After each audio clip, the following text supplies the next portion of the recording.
یزید کے مقابلے میں جو شخصیت کھڑی ہیں ان کا نقطہ نظر کیا ہے، ان کا نیریٹو کیا ہے؟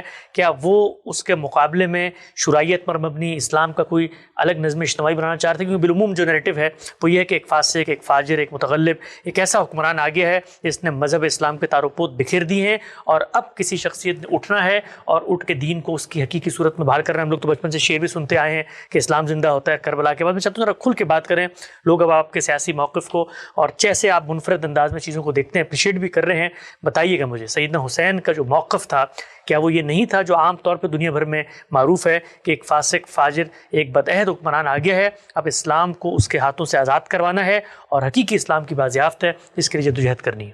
ہماری بدقسمتی ہے کہ ہمارا رویہ بہت سی چیزوں میں علمی نہیں ہوتا، ہم اپنے خیالات کو واقعہ فرض کر لیتے ہیں۔ ابھی آپ نے فرمایا پوری امت سے کیا مراد ہے؟ ہمارے ہاں پچھلے 1400 سال 1500 سال میں بہت سے اہل علم پیدا ہوئے ہیں، مورخین ہیں، محدثین ہیں، تفسیر پر جن لوگوں نے غیر معمولی کام کیا ہے وہ لوگ ہیں، علم کلام کے ماہرین ہیں، فلسفے کے ماہرین ہیں، اسی طرح علوم عالیہ ہیں، لغت، ان سب چیزوں کے وہ لکھ رہے ہیں۔ مورخین کا تو خاص موضوع یہی ہے، ان میں سے کسی نے یہ باتیں بیان نہیں کی، نکال کے دیکھ لیجیے۔ یعنی اگر کبھی موقع ملے تو صرف ابن کثیر کی البدایہ والنہایہ نکال کر دیکھ لیجیے۔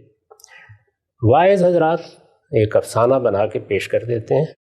اس طرح کے معاملات میں سب سے پہلا سوال جو ایک اچھے طالب علم کو، اور اگر اللہ تعالیٰ نے توفیق دی ہے تو ایک اچھے محقق کو یہ کرنا چاہیے کہ اس وقت کے لوگوں نے اپنا کیا مقدمہ بیان کیا ہے۔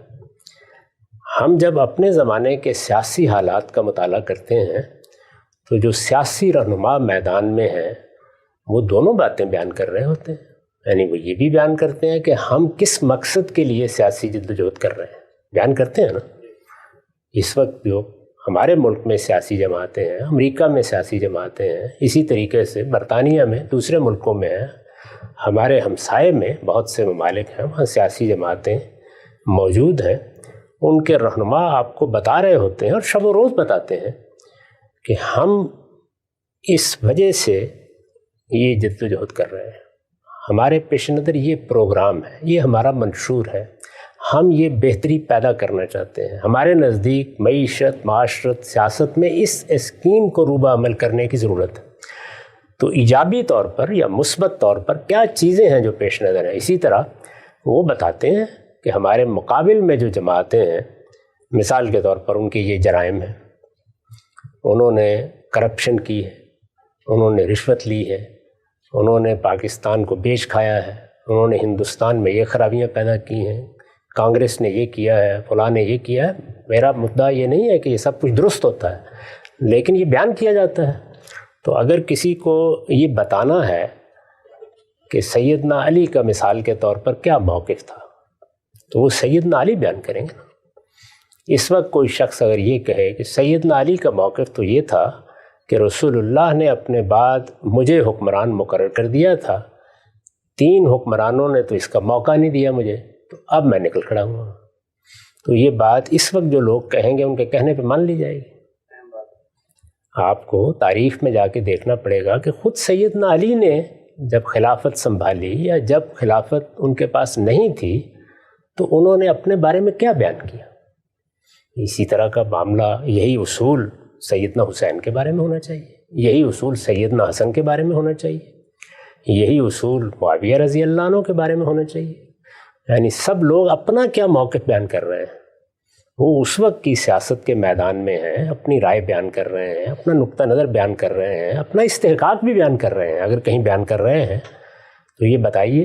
اس سے پہلے بھی آپ نے یہ سوال کیا تھا تو میں نے یہ پوچھا تھا کہ میں ایک طالب علم ہوں، ذرا مجھے کسی مستند تاریخی روایت میں بتا دیجئے کہ سیدنا حسین رضی اللہ عنہ نے خود ان میں سے کوئی بات کہی ہو، یعنی یزید کی یہ فرد قرار داد جرم بیان کی ہو تو مجھے بتا دیں کہاں بیان کی ہے، یا یہ کہا ہو کہ امرہم شورا بینہم کے تقاضے پورے نہیں ہو رہے، جمہوری حکومت قائم نہیں ہو رہی تو اس وجہ سے میں میدان میں اترا ہوں۔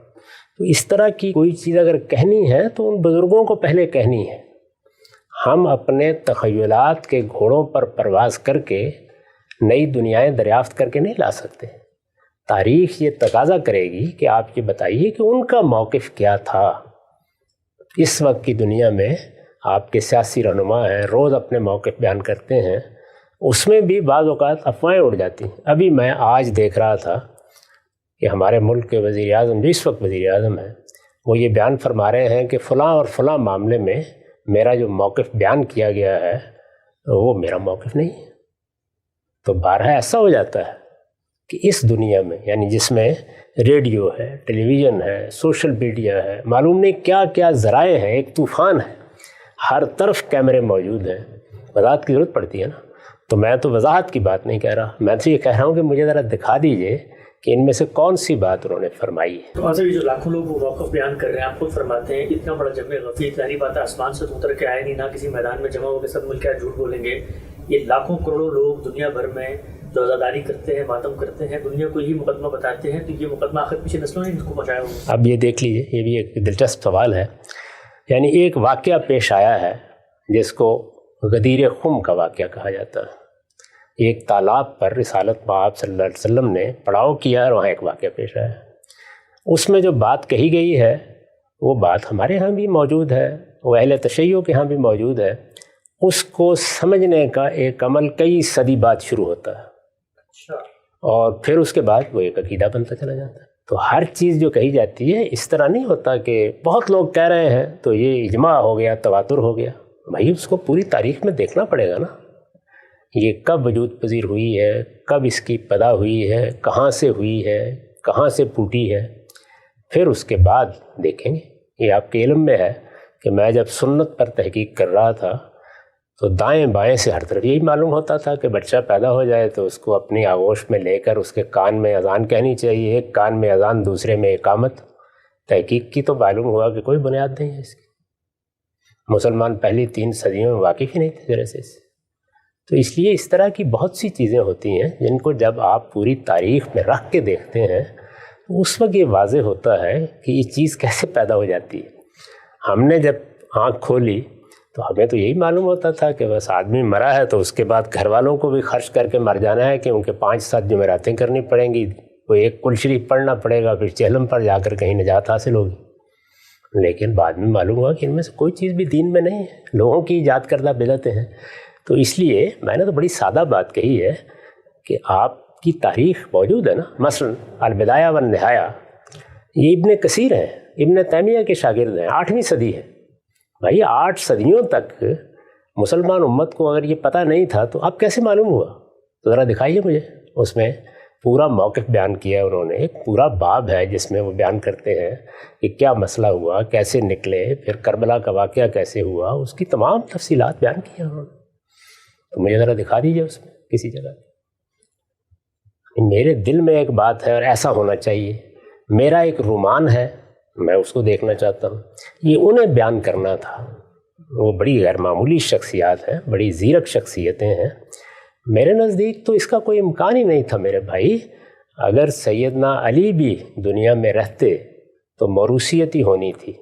آپ یہ دیکھیے، وہ بھی اپنے زمانے کے حالات کی تبدیلیوں سے واقف تھے۔ جب ان سے پوچھا گیا، دنیا سے رخصت ہو رہے تھے، کہ آپ کے بیٹے حسن کو ہم حکمران بنا لیں، انہوں نے فرمایا کہ میں اس سے روکتا نہیں تمہیں۔ اچھا، یہ بات تاریخ میں نقل ہوئی ہے؟ جی ہاں، میں کہتا ہوں، میں روکتا ہوں۔ سوال یہ ہے کہ سیدنا عمر نے روک دیا تھا نا، اس لیے کہ کوئی وجہ نہیں تھی اس وقت صحابہ کی جماعت کی قیادت بالکل متعین تھی۔ یہ معلوم تھا کہ ان لوگوں میں سے جس کو بھی حکومت دی جائے گی، باقی لوگ اس کے سامنے سر تسلیم خم کر دیں گے۔ آخر انہوں نے جب 6 لوگوں پر یہ ذمہ داری ڈالی تو کیا کہہ کے ڈالی؟ ذرا پڑھیے تاریخ میں، طبقات ابن سعدی میں پورا واقعہ نکال دے کہ دیکھ لیجیے کیا کہا۔ انہوں نے کہا تم 6 اس وقت مسلمانوں کے رہنما ہو، جس نے اختلاف کرنا ہے تمہاری وجہ سے کرنا ہے۔ یعنی عام لوگ ایسے نہیں اختلاف کرتے سیاسی معاملات میں، ان کا کوئی لیڈر اور رہنما ہوتا ہے، وہ کہتے ہیں اس کو ہونا چاہیے۔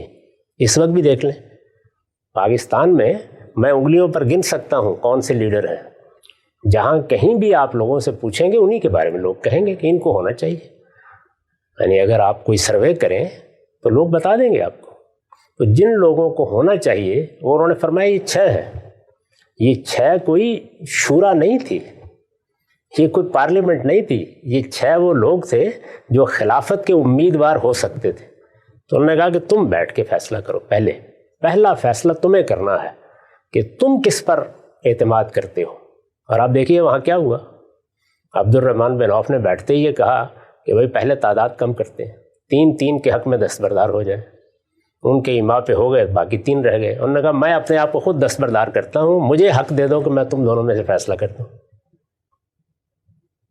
تو یہ اصل میں وہ جو زعما جمع ہوئے ہیں, پہلے انہوں نے اپنے آپ کو وہاں کھڑا کیا کہ ہم کس پر متفق ہوتے ہیں, پھر اس کے بعد لوگوں سے جا کے پوچھیں گے. پھر وہ نکلے بازاروں میں, ان پہ لوگوں سے بھی پوچھا. تو اس لیے میں بار بار عرض کر رہا ہوں کہ جمہوریت کے لیے ناگزیر ہے کہ وہ لوگ ہونے چاہیے جن سے یا تو آپ براہ راست رائے لے سکیں. یہ مجھے بتائیے کہ ممکن ہے؟